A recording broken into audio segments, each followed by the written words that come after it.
大师，你要对我进行什么特训？你们七宝琉璃宗应该有一门叫分心控制的技能吧？你现在修炼到了什么程度？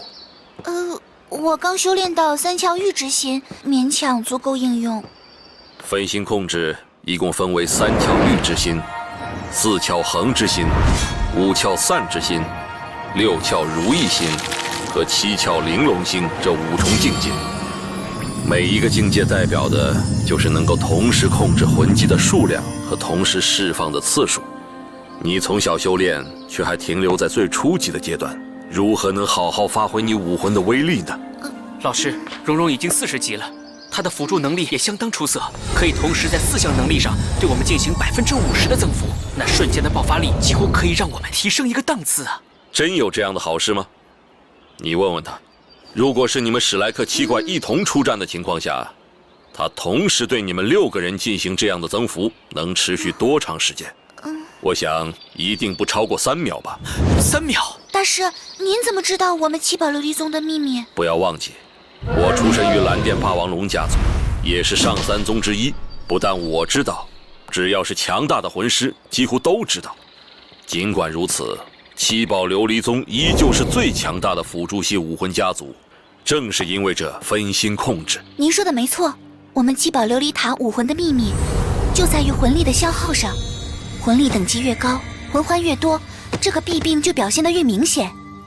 这个世界是公平的，七宝琉璃塔被称为第1辅助武魂，其辅助能力的确强悍，可它对魂力的消耗也极为恐怖。如果这个问题不能得到有效的解决，今后面对更强大的对手时，蓉蓉很难发挥出真正的实力。解决的方法就是分心控制。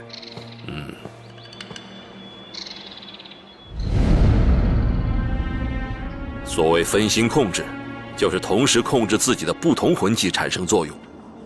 在战斗的过程中，每一名参战者所需要的辅助并不相同，在魂力有限的情况下，对需要不同辅助效果的目标进行相对应的精准辅助，这样才能将七宝琉璃塔的辅助能力发挥到极致。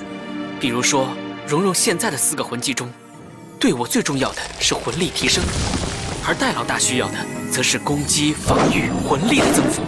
大师，您真厉害！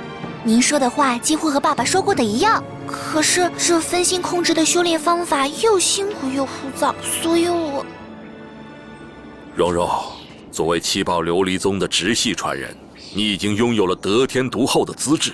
这分心控制是你必须要修炼的奥义，否则，就算你将来能够成为封号斗罗，也不会是一名合格的辅助魂师。你能明白老师的苦心吗？大师，谢谢您。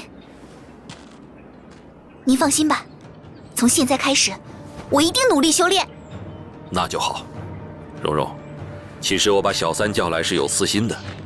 如果你们七宝琉璃宗没有禁止外传的门规，能否在你修炼分心控制的时候，也让小三和你一起修炼？老师，分心控制是七宝琉璃宗的独门秘技，我怎么能学？小三，你是控制系魂师，还是双生武魂？如果能掌握分心控制之法，你在战场上的控制能力定会大增，以后拥有了第2武魂的魂技，实力增长还会更加明显。好啊，三哥，你就和我一起练好了。你有恩于我们，就算是爸爸在这里，也一定会同意的。可是，三哥，你给我那朵仙品郁金香的时候，我拒绝了吗？没有，因为我真的把你当成哥哥。我们史莱克7怪是一家人，你对大家从来都是无私的，我也要回报你。这样好了，现在就去找爸爸，爸爸肯定不会拒绝的。这丫头真是个急性子。小三，放心吧，宁风致肯定不会拒绝这个卖人情的好机会。他身为七宝琉璃宗宗主，高瞻远瞩，对你和你父亲都是极为重视的。趁现在，你跟我说说，方才宁风致找你都谈了些什么？从理论上看，这位太子殿下给的消息没有问题，关键就在于那件秘宝到底是什么？为什么武魂殿会为了他倾巢而出，又在没有得到他的情况下铩羽而归？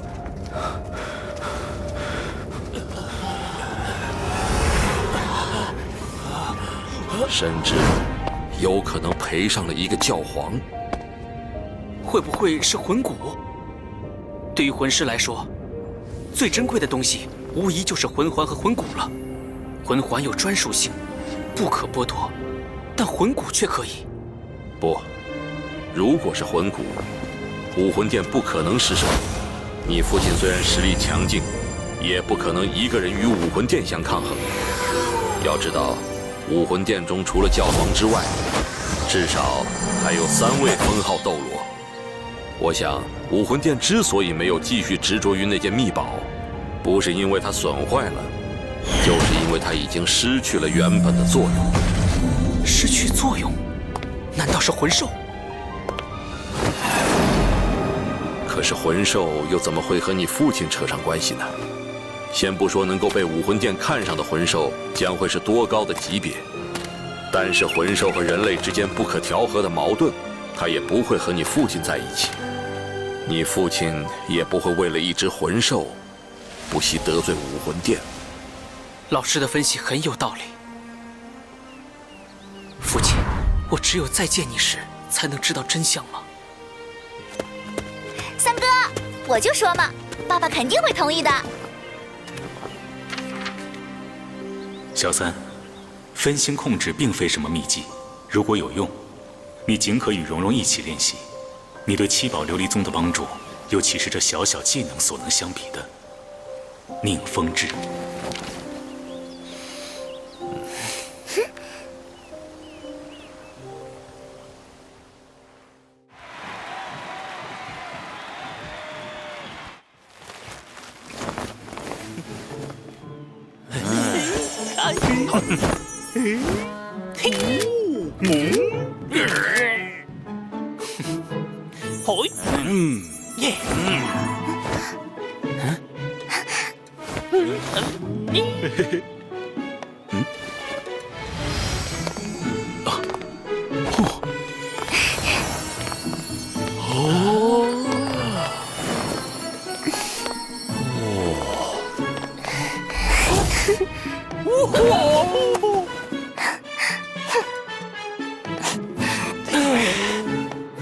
以后再也没人敢嘲笑我们了吧？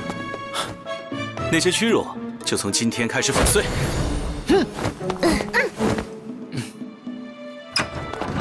下一场比赛，我建议你们认输。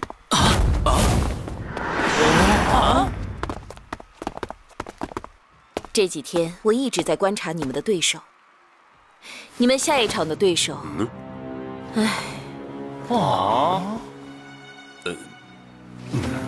现在你们有3个选择：第一，放弃这场比赛，保存实力；第二，以上一场的阵容应战，但你们的胜率恐怕不到1%；第三，就是以全主力阵容出战，但即便能够获胜，你们的实力肯定也会完全曝光。大师，到底是什么样的对手啊？至于这么惊慌吗？你们的对手来自象甲宗。什么？就是那个最强的防御宗门。